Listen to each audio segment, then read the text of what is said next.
Welcome to our third week of the Blessed Company of All Faithful People. This is a series in which we're looking at different foundational elements of Christian faith through the lens of the saints. This is a time in the church year in which we're given special opportunity to reflect upon the saints. Just last week, we celebrated the Feast of All Saints here, and churches around the world also celebrated the Feast of All Souls on November 2nd. Now, remembrance of the saints is not relegated to these days, but it is during this portion of the church year that the saints tend to be foregrounded as we lead up to the end of the church year with the celebration of the Feast of Christ the King, which this year is November 22nd. So far in our class, we have reflected upon the interpretation of the Bible, in which we looked at the writings of St. Gregory of Nyssa, the 4th century bishop who ministered in and around what we now call Turkey. And last week, we thought together about prayer, using the thought of St. Catherine of Siena, a 14th century mystic. We even prayed some of St. Catherine's own words, using the ancient practice of Lectio Divina. Today, we're going to be thinking about theology. Theology is a word that is thrown around a lot, especially in the church, but at its most basic, theology is simply the way in which people talk about God. When we reflect upon theology, we are reflecting upon the ways in which people have spoken about God, even as we think about the ways in which we speak about God. And as we've moved from topic to topic, and now these 3 weeks, we've also moved down the historical timeline, or up the historical timeline, however you want to put it. We began with the early church in week 1, and in week 2, last week, we found ourselves in the Middle Ages.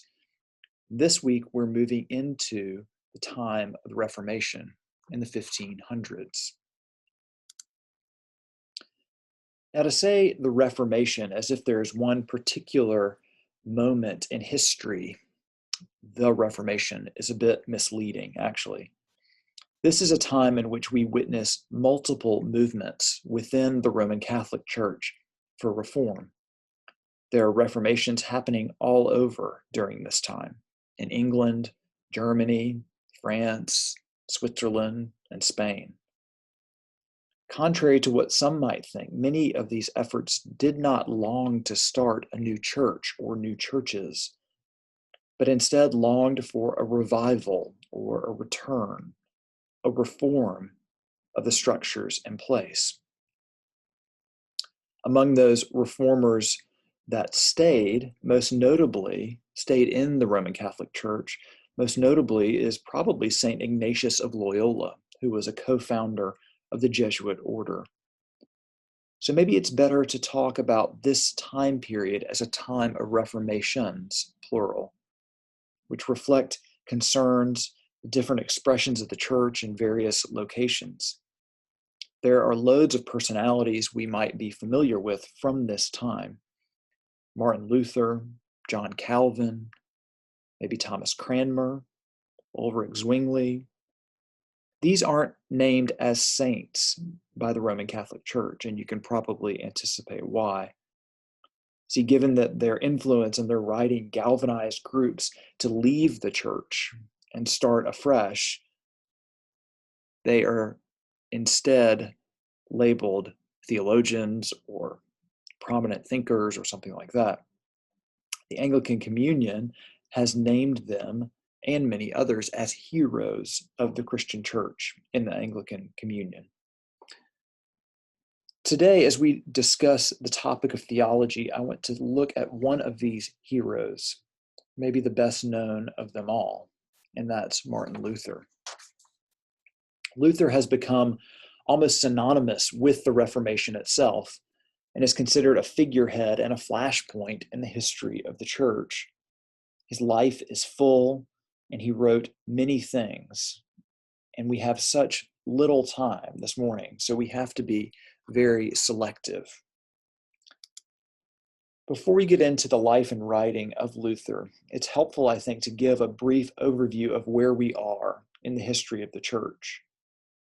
We're a couple of hundred years from where we were last week in the 1300s when we looked at the life of St. Catherine of Siena. And rather than in Italy, where we were last week, we find ourselves today in Germany. And last week we talked about the rise of the university and Christianity's academic engagement with philosophy and literature and what we call the humanities. And this week, that topic figures just as prominently, if not even more so. The tail end of the Middle Ages and into the Renaissance period is where we find ourselves. This is a time in which there is a renewed interest in philosophy and literature and the arts. People were encouraged to go back to the sources. Ad fontes is the Latin phrase, to the founts of knowledge, the sources of knowledge and wisdom. There was such a renewed interest in classical forms at this time, and this we see as an evidence of humanism, that is, an outlook that prized the value and goodness of human beings and their activity in the world. Human matters were central, and this was something of a shift from a divine or supernatural understanding of the universe.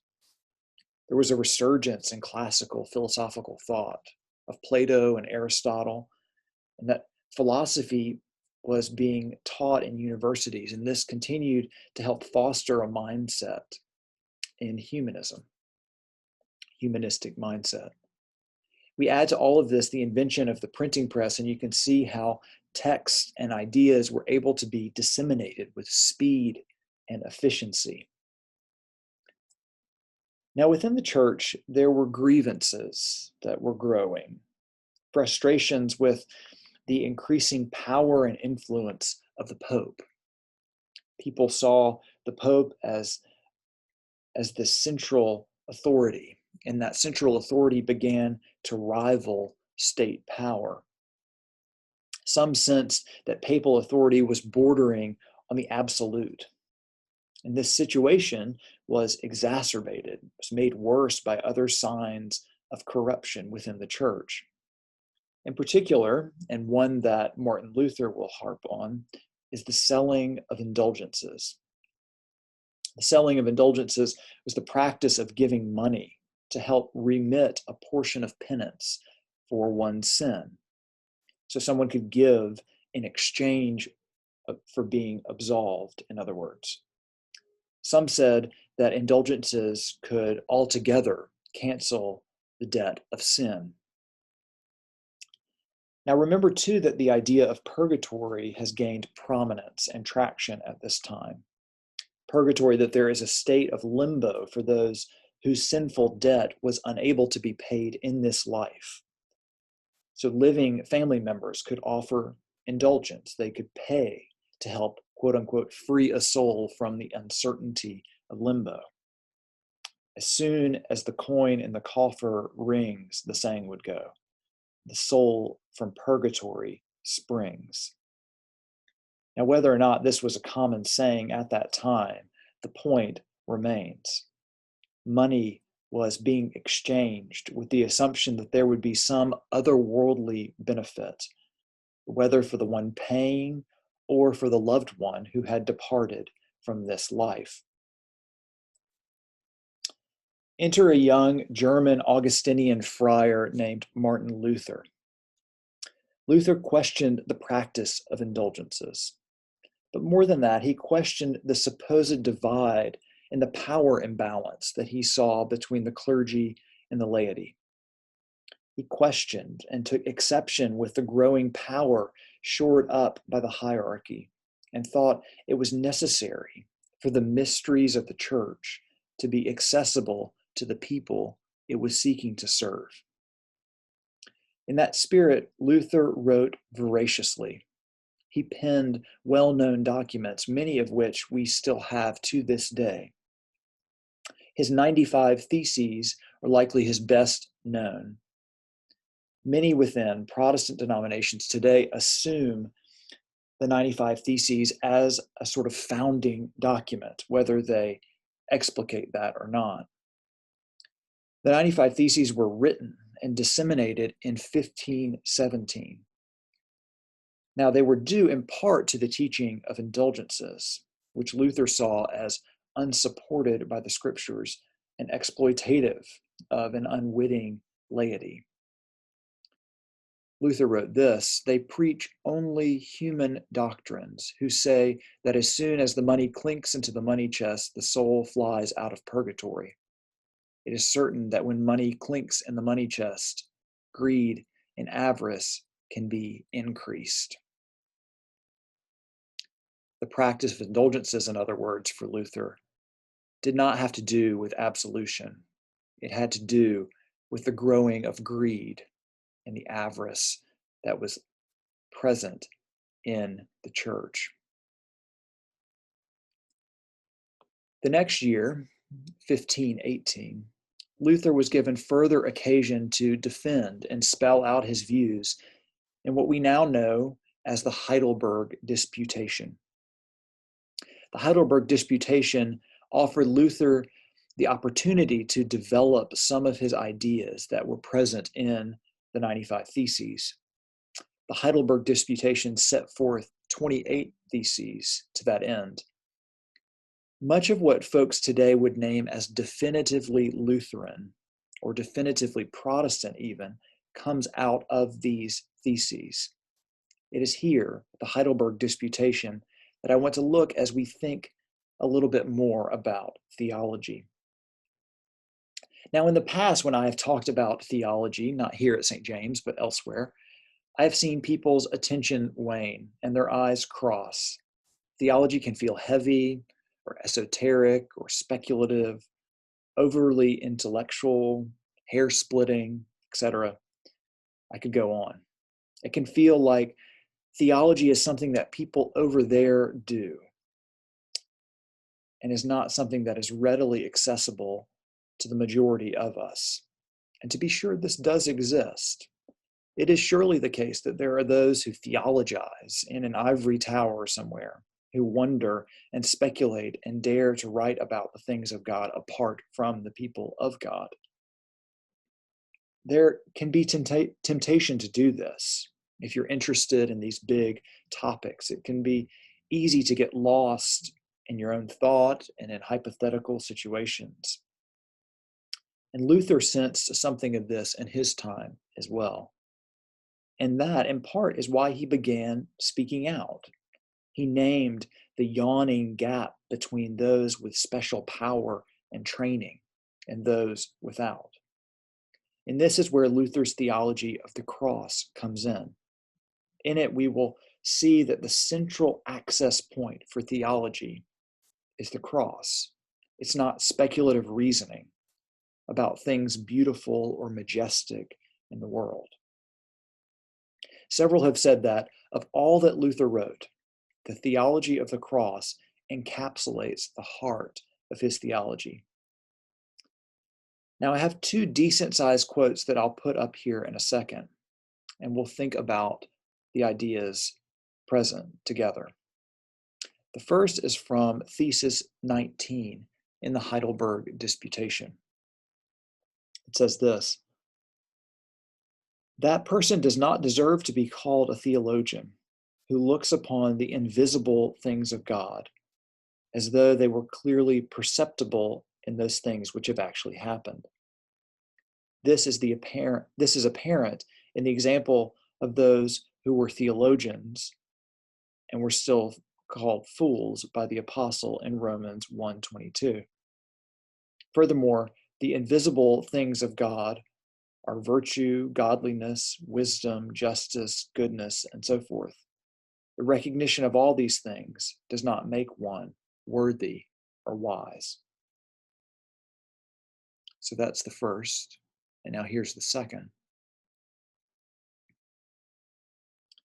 Thesis 20.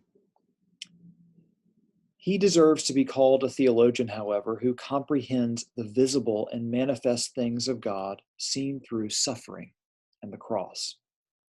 The manifest and visible things of God are placed in opposition to the invisible, namely his human nature, weakness, foolishness. For since in the wisdom of God, the world did not know God through wisdom, it pleased God through the folly of what we preach to save those who believe. Now it is not sufficient for anyone, and it does him no good to recognize God in his glory and majesty, unless he recognizes him in the humility and shame of the cross. Before we move on, I first want to ask how these words sit with you. What stands out? What is interesting? What is not? What might be difficult to understand? What resonates with you?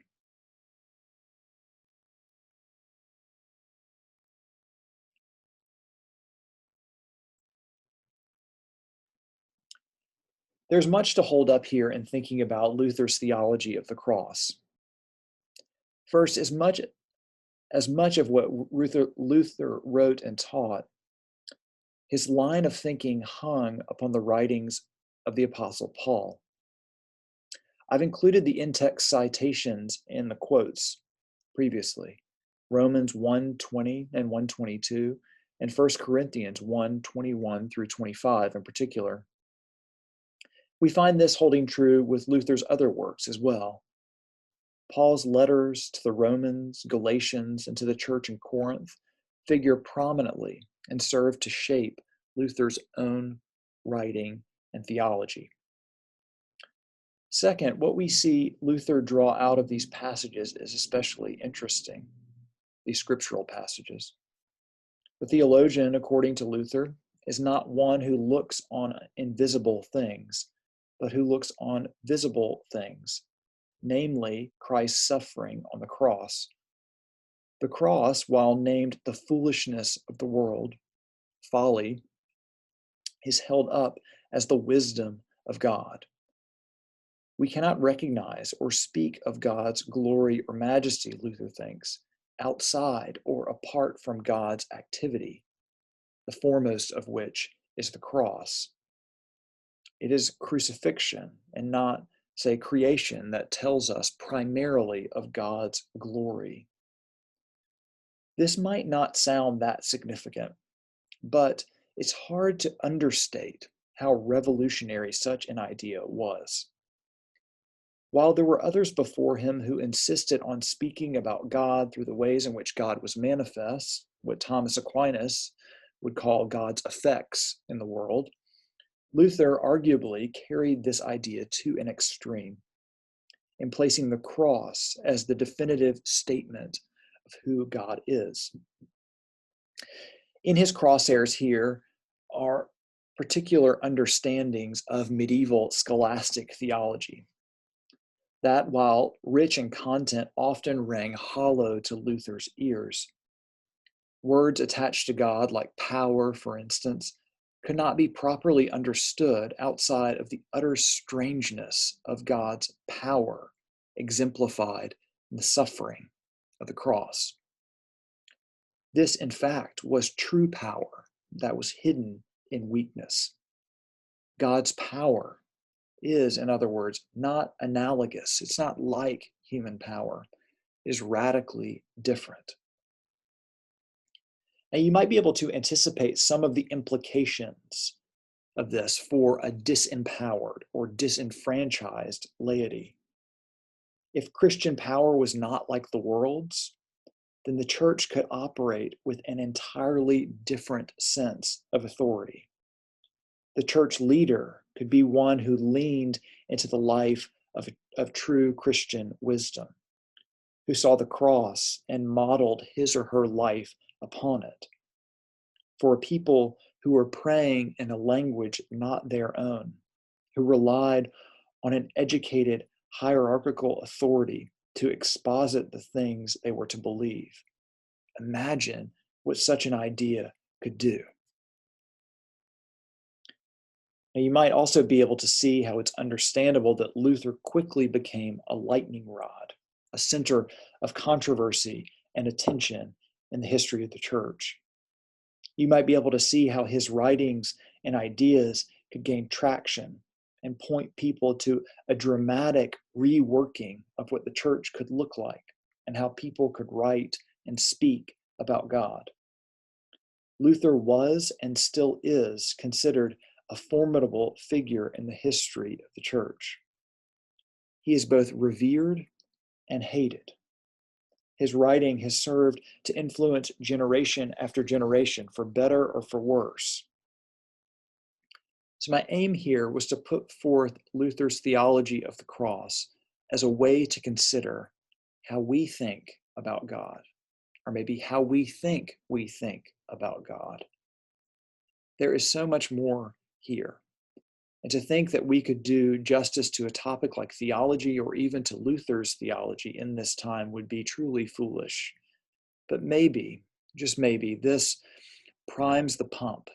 Maybe this can serve us and get us talking a bit more about how we talk about God.